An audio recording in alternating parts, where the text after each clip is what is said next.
Dorian stared out the bus window, watching as the landscape changed from crowded city streets to quiet suburban roads lined with nearly identical houses. Lincoln Heights, Missouri. Another new town, another new school, another fresh start, or at least, that's what his mom kept telling him. He knew better. Fresh starts didn't really exist for people like him, not in places like this. This wasn't the first time Dorian had been the new kid. He'd moved plenty of times before, packing up his life, switching schools, stepping into classrooms where everyone already had their friends and routines. But something about this move felt different. Maybe it was the way his mother had looked at him before they left, hopeful but worried.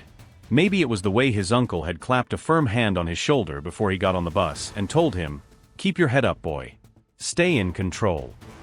That was the thing about his uncle. He was always talking about control. About knowing when to walk away, when to fight back, when to let people say what they wanted, and when to shut them up. Dorian had spent years listening, nodding, internalizing. He had learned the lessons. But that didn't make it any easier. The bus slowed as they reached Ridgemont High. The name alone sounded like the kind of place where kids drove cars their parents bought them and played the same sports their dads had played before them. Dorian stepped off the bus, his backpack slung over one shoulder, and immediately felt it. The shift in the air. It wasn't obvious. No one said anything outright. But he saw it. The way conversations quieted when he walked past. The subtle double takes. The way some kids looked at him just long enough to make it clear they had noticed him before quickly looking away, pretending they hadn't. Dorian had seen this before. His uncle always told him that some people stared because they were curious, some because they were cautious, and some because they had already decided who he was before he even opened his mouth. He didn't care which category these people fell into. He wasn't here to impress anyone. The teachers, at least, were polite, almost overly so. Their smiles were too tight, their voices careful, measured, like they were making sure to say the right things. One of them, a woman with thin glasses and a clipboard, greeted him as if she had been practicing her tone in a mirror. "Welcome to Ridgemont, Dorian. If you need anything, don't hesitate to ask." Her words were friendly, but there was something else behind them. Caution, maybe. Or expectation. Dorian simply nodded. He wasn't planning on needing anything.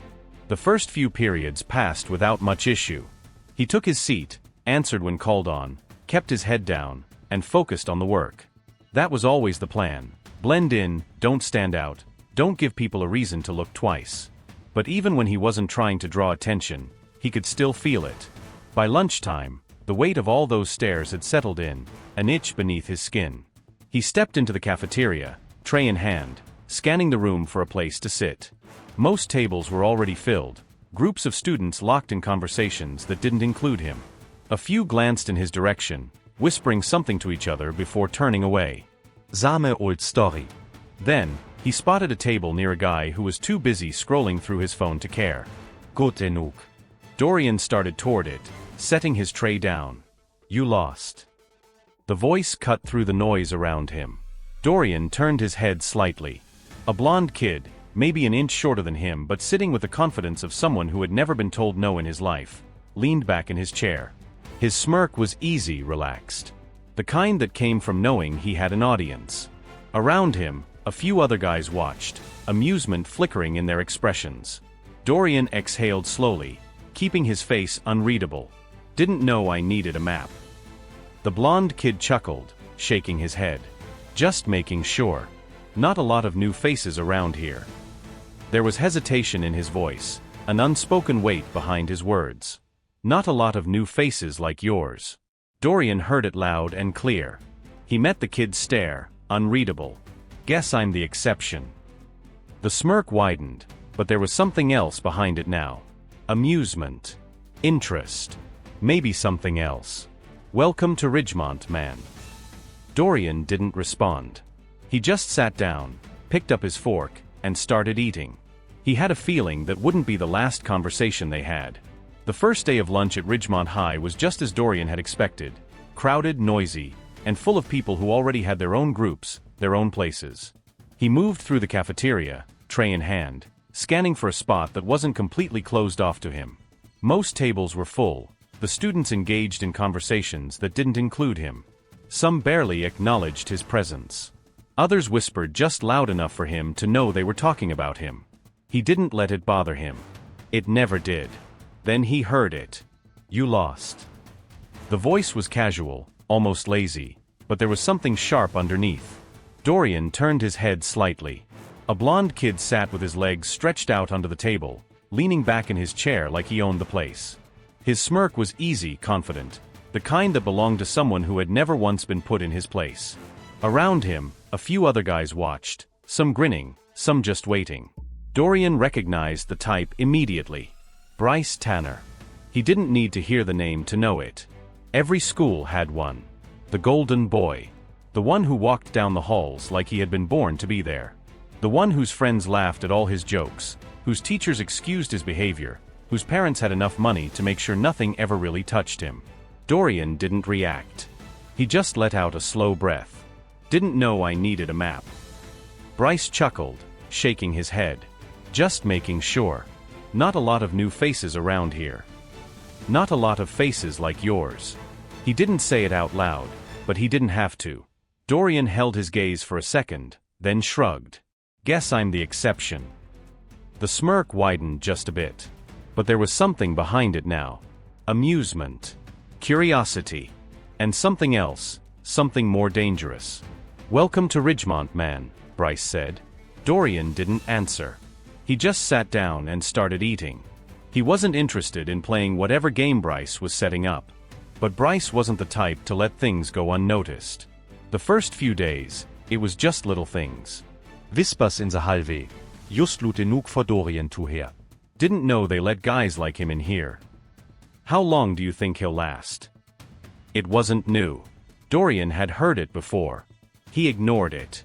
Then came the shoulder check. He was at his locker, swapping out books between classes, when someone bumped into him, hard enough to slam his shoulder against the metal. The sound echoed down the hall. "Oops," Bryce said, his voice dripping with fake innocence. "Didn't see you there." Dorian didn't react. Didn't give him what he wanted. He just grabbed his notebook, shut his locker, and walked away. Kept his movements slow. Controlled. Bryce laughed. "You requit, who? That's cool. Real cool." Dorian didn't look back. The second time, it was in the cafeteria. Dorian was heading toward the trash cans, tray in hand, when a foot shot out in front of him. It wasn't subtle. It wasn't meant to be. He felt the sudden jolt as his balance shifted forward, but he caught himself before he could fall. Laughter erupted. Bryce held up his hands. "Relax, man. It was just a joke." Dorian still didn't react. Didn't look at him. Just stepped over Bryce's foot and kept walking. More laughter. "Zomione mutat. To easy." His jaw clenched. He could hear his uncle's voice in his head, steady, firm. "A lion doesn't flinch when the hyenas bark." Dorian exhaled. Let it go. But Bryce wasn't done. Because the third time wasn't a joke. The school day had come to an end, and the halls were already clearing out. Dorian had spent the last hour in the library, finishing up an assignment, taking his time. He had no reason to rush home. His mother wouldn't be back from work for a few more hours, and he preferred the quiet anyway.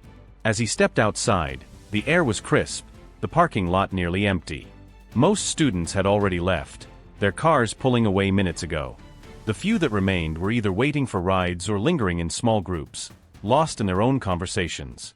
Dorian adjusted the strap of his backpack and started toward the sidewalk. Then he heard it. "Hey, new guy." A voice called out from behind him, sharp and familiar. He barely had time to register it before something smacked against his back. Hard. The impact sent a cold splash across his hoodie, the sudden chill making him tense. He stopped, exhaling slowly as the sensation settled in. Soda. He glanced down, watching the dark liquid seep into the fabric, droplets still dripping onto the pavement. Ice cubes scattered around his feet. Laughter followed. Dorian turned, slow and controlled. Bryce stood a few feet away, still holding his empty cup, the last few drops spilling from his fingers. Nick, Kyle, and a couple of others stood behind him, grinning like they had just watched the funniest thing they'd seen all day. Bryce smirked, tilting his head. "Damn. My bad. Didn't see you there." The words were so obviously fake, so deliberately mocking, that Dorian could feel the heat rise in his chest. He inhaled through his nose. Steadied himself. He had walked away before.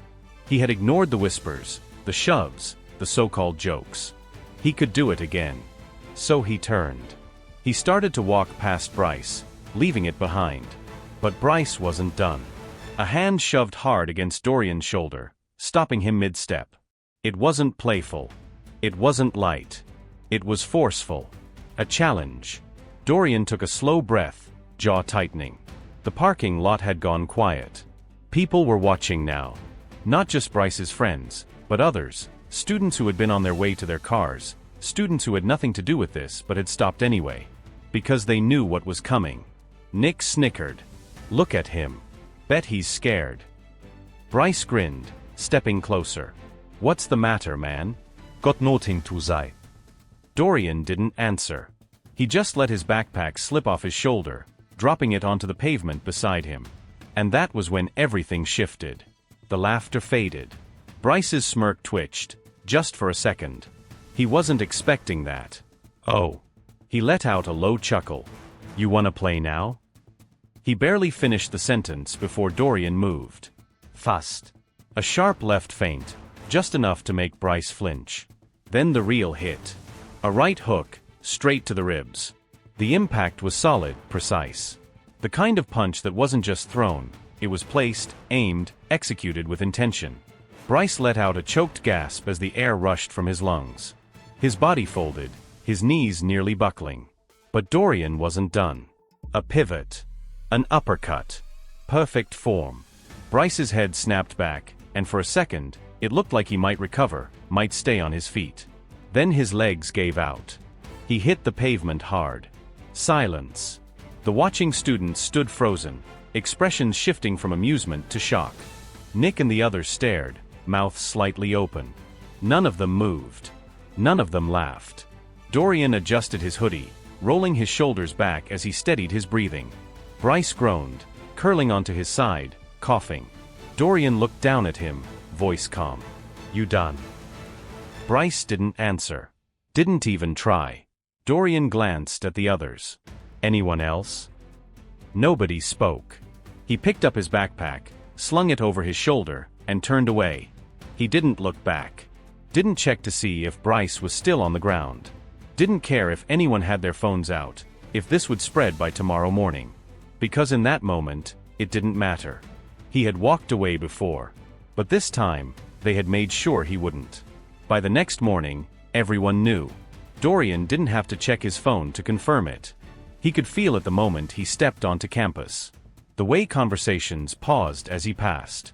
The way heads turned, whispers spreading like wildfire through the hallways. Some students glanced at him with wide-eyed respect, others with something closer to fear. And then there were the ones who looked at him like they had already made up their minds. Bryce wasn't at school. That didn't surprise Dorian. A hit like that in front of half the parking lot wasn't something a guy like him bounced back from overnight. Nick and Kyle, the ones who had laughed the loudest the day before, kept their distance. They didn't make eye contact when he walked by. They didn't try to test him. But that didn't mean it was over. Because there was always something else. As Dorian moved through the cafeteria at lunch, he could feel the shift in the air. People whispered as he passed. Some nodded at him, like they suddenly respected him now. Some younger kids, freshmen who hadn't even spoken to him before, acted like he was some kind of legend. And then there were the others. Didn't know new guy had hands, someone muttered from a nearby table. Bryce had it coming, another voice added. He's not even coming back for a week. Dorian ignored it. He wasn't here to be a hero. He wasn't looking for validation. Then, as he sat down, he heard something else. He's just another violent thug. The words were soft, but not soft enough. His head turned slightly. A couple of girls at a nearby table. One of them, a brunette with expensive-looking jewelry and an expression like she smelled something bad, quickly looked away when she realized he had heard her. Dorian clenched his jaw, stomach twisting. That was the thing about moments like this. It didn't matter that Bryce had been the one to push him. That Bryce had been the one who wanted a reaction. It didn't matter that he had walked away, again and again, until there was nowhere left to walk. Someone would always find a way to twist it. To them, he wasn't a kid who defended himself. He was dangerous. A problem. It sat heavy in his chest. He had spent years training. Years learning how to control himself. Years walking away when he wanted to do anything but. That wasn't weakness. That was strength. So why did it feel like no matter what choice he made, people had already decided who he was? The thought lingered in his mind long after lunch, weighing on him as the day went on. By the time the last bell rang, he was more than ready to leave. But as he stepped out of the gym after practice, a voice called out, "Dorian, got a minute?" He turned. Coach Harrison stood near the track, arms crossed, watching him. Dorian hesitated, not really in the mood for a lecture. But something in the coach's expression made him stop. They walked a few steps away from the gym, standing near the field where the football team was finishing up practice. The late afternoon sun cast long shadows across the grass. "I heard what happened," Coach said. "Figured you had your reasons." Dorian nodded, but didn't say anything. Coach studied him for a moment. "You a fighter?" Dorian shrugged. "Been boxing since I was a kid." Coach let out a low whistle. "Yeah, that much was obvious." He paused. "Let me ask you something. Did that fight change anything?" Dorian frowned slightly. What do you mean? Coach crossed his arms. "You think Bryce learned something? You think the rest of them did?" Dorian exhaled, running a hand over his head. He already knew the answer. Bryce wasn't the type to reflect.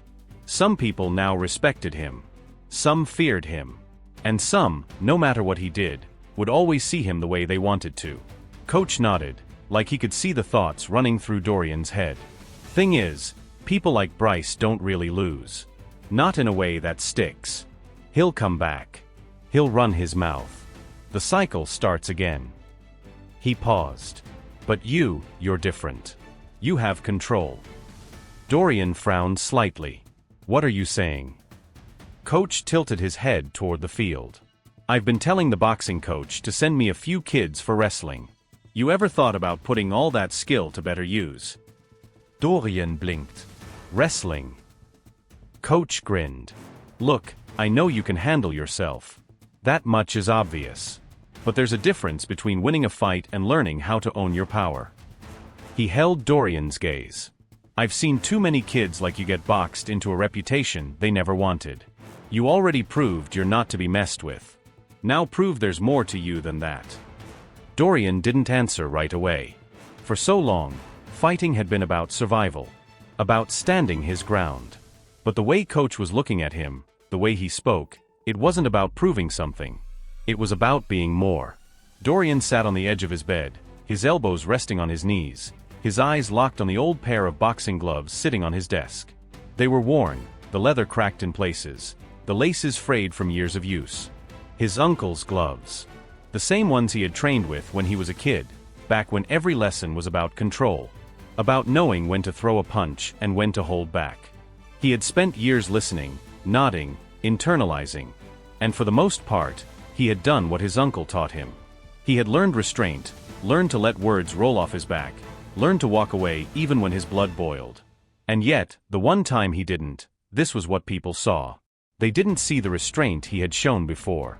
They didn't see the days, the weeks, of biting his tongue, of keeping his hands in his pockets. They saw a fight in a parking lot. They saw bruised knuckles and a boy on the ground. Some saw strength. Some saw a threat. He let out a slow breath, leaning back against the wall. Bryce would come back. Dorian Kneset. Guys like him always did. And maybe next time, he'd be smarter.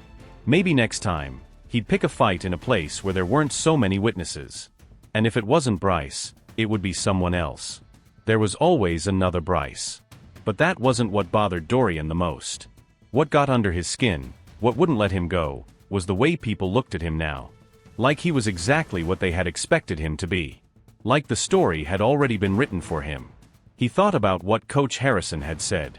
There's a difference between winning a fight and owning your power. Dorian ran a hand over his face, exhaling. He wasn't sure what owning his power meant. But he knew one thing for certain. He didn't want other people deciding who he was. He picked up his phone, scrolling through his contacts until he found Coach's number. His thumb hovered over the screen for a moment.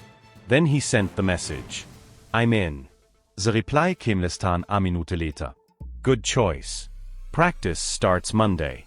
Dorian set the phone down, looking back at the gloves. For the first time in a long time, a different kind of fire burned in his chest. Not the kind that came from anger, from the need to prove something. This was something else. This was a choice. Because real strength wasn't just about knowing when to fight. It was about knowing what you were fighting for. Life is full of choices. Sometimes, the hardest one isn't whether to fight back or walk away. It isn't about proving your strength to someone who doubts you. It's about deciding who you want to be. Dorian made his choice. Not just in that parking lot. Not just in that moment when his fist connected with Bryce's ribs. He made his choice when he realized that strength isn't about who hits harder, who stands taller, or who wins a fight. Real strength is about control. About knowing that you don't have to be what the world expects you to be. And now, it's your turn. Have you ever been in a situation where you had to stand your ground? A moment where you had to decide whether to fight, to walk away, or to prove yourself in a different way. What does strength mean to you? Let's talk about it. Share your story in the comments. And if this story resonated with you, if you've ever felt the weight of expectation pressing down on your shoulders, hit that subscribe button. Because life is about choices. And sometimes, the most powerful thing you can do is make your own. If this story made you think, don't just scroll away, take action. Like this video to help spread awareness. Share it with your friends and family, because conversations spark change. Comment below and tell us your thoughts. Have you ever witnessed an abuse of power? Let's talk about it. Follow our channel for more powerful real-life stories. And turn on notifications so you never miss an update. Change starts with awareness. Awareness starts with you. Be part of the movement.